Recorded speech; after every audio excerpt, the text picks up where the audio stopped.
বিহু মঞ্চত মঞ্চলৈ মাতি অপমান শিল্পী দিগন্ত ভাৰতীক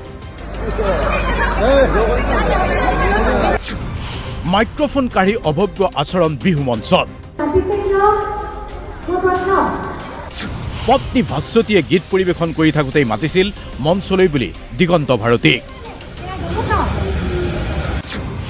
মঞ্চত 2 মিনিট থকাৰ পিছতেই অভব্য আচৰণ শিল্পী দিগন্ত ভাৰতীৰ সৈতে আৰু তাৰ পিছৰ দৃশ্য এয়া পত্নীয়ে কৈফিয়ত কৰিছে কমিটিক কিয় এনেকুৱা কৰিছে আপোনালোকে কিয় অপমান কৰিছে দিগন্ত ভাৰতীক আসলতে কি হৈছিল পত্নীৰ অনুষ্ঠান চাবলৈ যোৱা দিগন্ত ভাৰতীক মঞ্চলৈ মাতিছিল উদ্যোক্তাই কিন্তু মঞ্চত উঠাৰ পিছতেই জিন্স পিন্ধি মঞ্চত কিয় উঠিব বুলি নমাই দিছিল কমিটিয়ে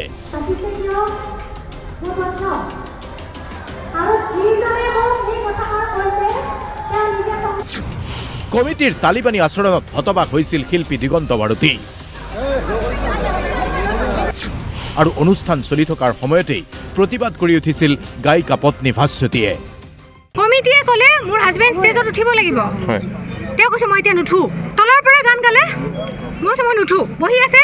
তাৰপিছত নাই আৰু দুটামান গান গোৱাৰ পিছত তেওঁক লাগে তেওঁক মাতিনি মঞ্চত তেওঁ বহি থকা মানুহটোক মাতিনি মঞ্চত কমিটিয়ে গামোচা পিন্ধাইছে তোমালোকে মাতিছা গান গাবলে তেওঁ উঠি অহা নাছিলে তাৰপিছত গামোচা পিন্ধালা পিন্ধাই কি কৰিলা তোমালোকে 3জন মানুহ উঠিছে কথা নাই বৰ্তা নাই টানি নিছে এটা জন ক্ৰিমিনেল হে তেওঁ জন ক্ৰিমিনেল কাবাক মাৰ্ডাৰ কৰি আহিছে এনেকে হেৰি কাৰণে সাহস কেনে জিন্স পিন্ধি ইয়াতে আসলতে কোনো মঞ্চত উঠিব নোৱাৰে আৰে তোমালোকে আগতে ডিসাইড নকৰিলা কিয় মানুহজনক মাতিছে কিয় মঞ্চত গাই থকাৰ মাজত ষ্টপ কৰি দিছে বুধবাৰৰ নিশাৰ চানমাৰীৰ পূব গুৱাহাটী বিহু সন্মিলনীৰ দৃশ্য এয়া পত্নী তথা গায়িকা ভাস্বতী ভাৰতীৰ অনুষ্ঠান আছিল চানমাৰীৰ বিহুতলীত পত্নীৰ অনুষ্ঠান চাবলৈ যোৱা দিগন্ত ভাৰতীক চিনি পাই উদ্যোক্তাই মঞ্চলৈ মাতিছিল কিন্তু মঞ্চলৈ উঠি যোৱাটোৱেই অপৰাধ হ'ল দিগন্ত ভাৰতীৰ এটা মুগা ৰঙৰ কুৰ্তা পৰিহিত দিগন্ত ভাৰতীক এনেকৈয়ে মঞ্চৰ পৰা যেন ঠেলা গতা মাৰি নমাই দিবলৈ উদ্যত হৈছিল বিহু কমিটিৰ উদ্যোক্তা আৰু তাৰ পিছতেই ৰাজ্যজুৰি সাংঘাতিক প্ৰতিক্ৰিয়া দিগন্ত ভাৰতীৰ দৰে শিল্পী ভদ্ৰলোকক কিয় অপমান কৰিলে চানমাৰীৰ বিহু কমিটিয়ে আৰু শিল্পী দিগন্ত ভাৰতীক অপমান কৰি স্পষ্টীকৰণ বিহু কমিটিৰ আমাৰ নিয়ম আছে মঞ্চত জাতীয় সাজপাৰ পিন্ধিয়ে উঠিব পাৰিব সালেবুৰে কুবাই স্পষ্টীকৰণ দিয়াৰ চেষ্টা বিহু কমিটিৰ জাতীয় সাজপাৰ পৰিধান কৰিহে আমাৰ মঞ্চত উঠিব লাগিব আমি দিগন্ত ভাৰতী কিন্তু মঞ্চলৈ মাতা নাছিলোঁ আমি তেওঁ নিমন্ত্ৰিত কৰাও নাই কমপ্লেইন আহিল যে ঘপক কৰি বিভিন্ন আমাৰ বিষয়ববীয়াত ফোন আহিছে যে আপোনালোকে যিহেতু বাকী শিল্পীসকলক মঞ্চত উঠিব নিদিয়ে জাতীয় সাজপাৰ নহ'লে এই দিগন্ত ভাৰতী কেনেকৈ মঞ্চত উঠে তেতিয়া মই অফিচৰ পৰা ততাতৈয়াকৈ দৌৰি গৈছোঁ আৰু মোৰ লগত কালচাৰ সভাপতি সম্পাদকক সুধিছোঁ যে আপোনালোকে দিগন্ত ভাৰতীক মাতিছে নেকি তেওঁলোকে কৈছে যে আমি নিমন্ত্ৰণ কৰা নাই এই কথাটোক লৈ দিগন্ত ভাৰতীয়ে আকৌ এবাৰ মুখ খুলিছে জাতীয় সাজপাৰ পিন্ধা নিয়মটোকে ভদ্ৰভাৱে নকলে কিয় কমিটিৰে একাংশই কিয় মঞ্চলৈ মাতিছিল শিল্পী দিগন্ত ভাৰতীক তেওঁৰ অনুষ্ঠানো আছিল তৎসত্ত্বেও মঞ্চলৈ মতাৰ আঁৰত কি আছিল ঘটনা মৰমৰ দাবীত কোনোবাই কমিটিৰে কেইজনমানে মুখ তুলি দিছে মৰমৰ দাবীত তুলিছে তেওঁলোক হয়তো অজানিতে নিছে তেওঁলোকে সেইটো দৃষ্টিগোচৰ হোৱা নাই মই কি পিন্ধি আছোঁ ঠিক আছে বাৰু তেওঁলোকে মোক তুলি দিলে বাকী হঠাৎ তোমালোকে মানে হঠাৎ ধুমকেতু টাইপ আহি পেলাই তালিবানী কাৰবাৰ তোমালোকে তাত মোক অপমান কৰিব নালাগিছিল ভালে ভালে ক'লেও হ'ল হয় মইতো নিজে উঠা নাই আৰু এটা স্বাভিমান থকা শিল্পীয়ে কেতিয়াও মঞ্চলৈ এনেকৈ উঠিব যাব নোৱাৰে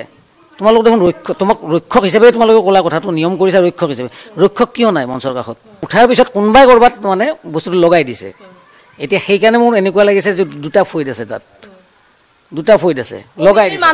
যে তেওঁ তেনেকুৱা যেন লাগিছে এতিয়া মোৰ এনেকুৱা কোনোবাই উঠাই দিছে গতিকে যে উঠাই দিছে নমাই দিয়ে তাৰে মানে বলিৰ কথা মোক সজোৱা হৈছে মোক উপলক্ষ্য কৰি লোৱা হৈছে মোক টাৰ্গেট কৰি লোৱা হৈছে ছফ্ট টাৰ্গেট হিচাপে এইটো কৰিব নাপায় তেওঁলোকে ভালকৈ ক'লে মই শুনি নামি আহিলোঁ হয় কাৰ কি ভুল হৈছে মোৰ ক'ব লগা নাই একো ঠিক আছে তোমালোকৰ নিয়ম আছে নিয়মৰ মেৰ পাছত মোক তোমালোকে টানি এজৰিয়ে সোমাই লৈছা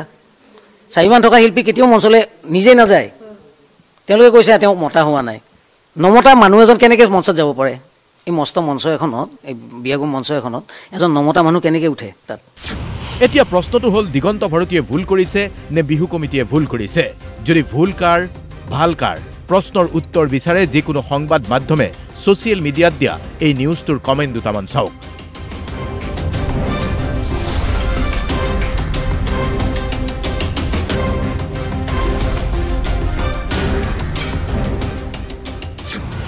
বিহু কমিটিক ভালকৈ ধুই পখালি জুবুৰিয়াই জপতিয়াই ধুইছে ৰাইজে।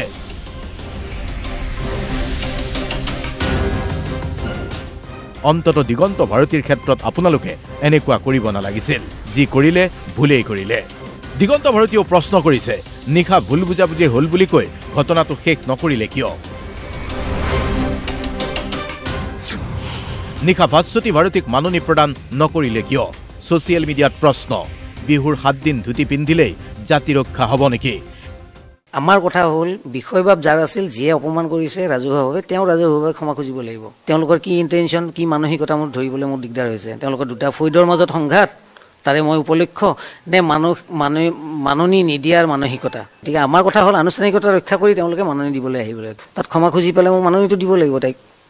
তাইৰ লগত যিহেতু চুক্তি কৰিছে। ছেক্ৰেটাৰীয়ে ভুল কৰিছে, ছেক্ৰেটাৰী আহক। একাংশই প্ৰশ্ন কৰিছে কমিটিক, কমিটিৰ বহুতেই কিয় ধুতিৰ পৰিৱৰ্তে পাইজামা কুৰ্তা পিন্ধিছিল? পাইজামা কুৰ্তা কেতিয়াৰ পৰা অসমীয়াৰ জাতীয় সাজপাৰ হ'ল? এই প্ৰশ্নও এতিয়া ছ'চিয়েল মিডিয়াত কমিটিলৈ বুলি। কমিটিয়ে যদি ব্যস্ততাৰ কথা কৈ বাৰে বাৰে শিল্পীক অপমান কৰিব পাৰে, তেনেহ'লে ব্যস্ততা যদি এতিয়া শেষ হ'ল, ছ'চিয়েল মিডিয়াত বিভিন্নজনে দিয়া কমেণ্টবোৰ অলপ সময়ৰ বাবে চাওক, বুজিব আচলতে ভুল কাৰ, দিগন্ত ভাৰতীৰ নে আপোনালোকৰ? ছ'চিয়েল মিডিয়াৰ কমেণ্টবোৰ অলপ ভালকৈ গমি পিটি চালেই টিঙৰ পৰা নামিবলৈ বাধ্য হ'ব বিহু কমিটি। তেনে কথাই কৈছে এতিয়া ছ'চিয়েল মিডিয়াই। Bureau report DY 365।